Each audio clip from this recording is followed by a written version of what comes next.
Салем Достар, вы снова на канале Кола. Большой рахмет, друзья, всем, кто подписался. Я рад видеть вас всех на моем канале, друзья. Сегодня посмотрим видео русское из России, высказалось про казахов. Меня поразили казахи.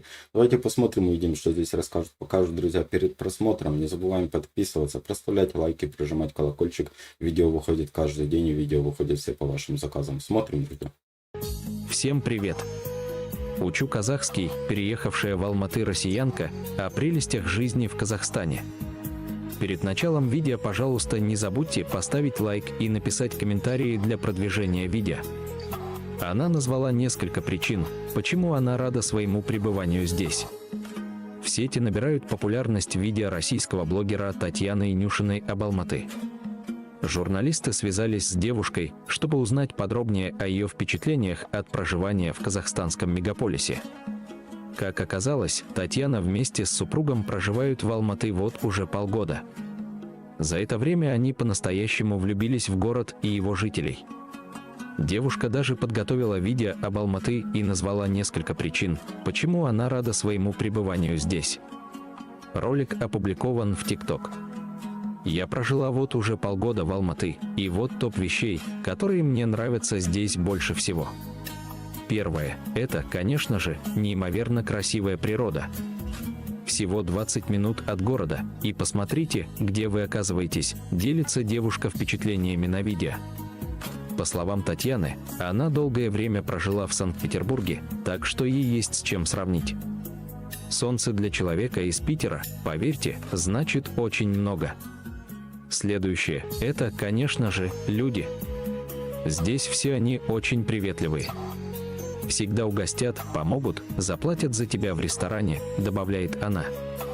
Девушка признается, что влюбилась в казахскую кухню, и особенно в баурсачики. Ролик про Алматы набрал уже порядка 200 тысяч просмотров и 10 тысяч лайков. Она рассказала, что помимо блогерства, также выступает с народными и советскими песнями. Меня поразили гостеприимность и отзывчивость зрителей. Я собираю полные залы, что очень приятно. Я не ожидала, что в Алматы так будет востребован мой репертуар. Здесь люди любят веселиться, петь и слушать хорошую музыку, говорит она. Также она отмечает, что за время пребывания в стране успела поснимать немало контента, который понравился казахстанской публике. Здесь, в Казахстане, основная моя сеть для работы – TikTok. Инстаграм на втором месте.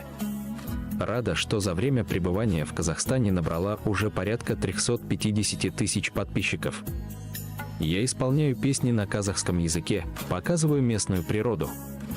Поэтому я рада, что видео набирают просмотры, говорит девушка. Татьяна также признается, что сейчас учит казахский язык. Друзья, ну вот такие люди, да. Такие люди вызывают уважение, потому что первый раз слышу, наверное, от русского человека, который говорит, что буду изучать, хотя она даже не на длительное время, я так понимаю, она приезжает как бы в гости или какие-то концерты, или поснимать, как живут в Казахстане, да, люди.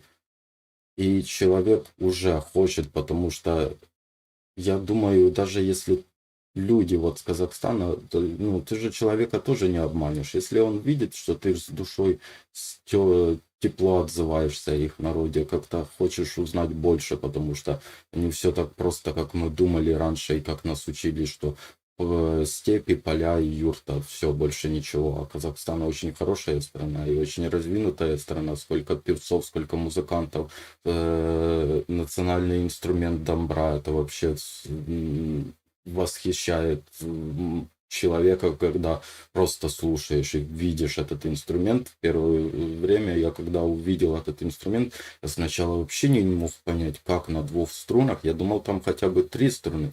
Оказалось, там 2 струны. Я вообще сидел в непонимании, как можно так, ну, такое искусство делать вот именно на таком инструменте. И меня это очень удивляло и очень поражало. И, конечно же, тебе больше потом хочется узнавать и узнавать и узнавать о Казахстане, друзья. И я считаю это хорошо. И когда вот русские, да, которые вот так отзываются и пытаются как-то хоть чуть-чуть ну, как-то изучить вашу культуру, изучить ваш язык. Это, наоборот, мне кажется, что хорошо, потому что она приедет к себе домой в Санкт-Петербург и скажет, а я была в Казахстане, вы знаете, и это будет очень хорошо, потому что обмениваться какими-то знаниями какой-то культуры, это всегда хорошо и приятно, когда у человека остается о твоей стране очень хорошее впечатление, друзья. Также и о вас, когда я первый раз услышал вашу музыку, ну, музыку я очень давно казахскую слушал, очень давно, и когда я начинал всем этим заниматься, снимать реакции, друзья, плохо, конечно, что старый канал удалили, там сколько различных реакций было, и как-то все, ну,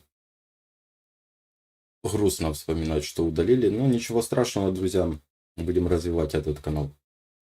Так что давайте пытаться как-то распространять различные ролики, показывать друг другу, потому что люди, которые искренней душой о вас отзываются, я думаю, этот человек всегда это поймет и почувствует. Это не обманешь, это чувство, друзья. Большой рахмет, друзья. Всем, кто посоветовал этот ролик, я рад видеть вас всех на моем канале, друзья. Не забываем подписываться, проставлять лайки, прожимать колокольчик. Видео выходит каждый день, видео выходит все по вашим заказам, друзья. Ага, Казахстан, слава Украине, берегите себя, до встречи.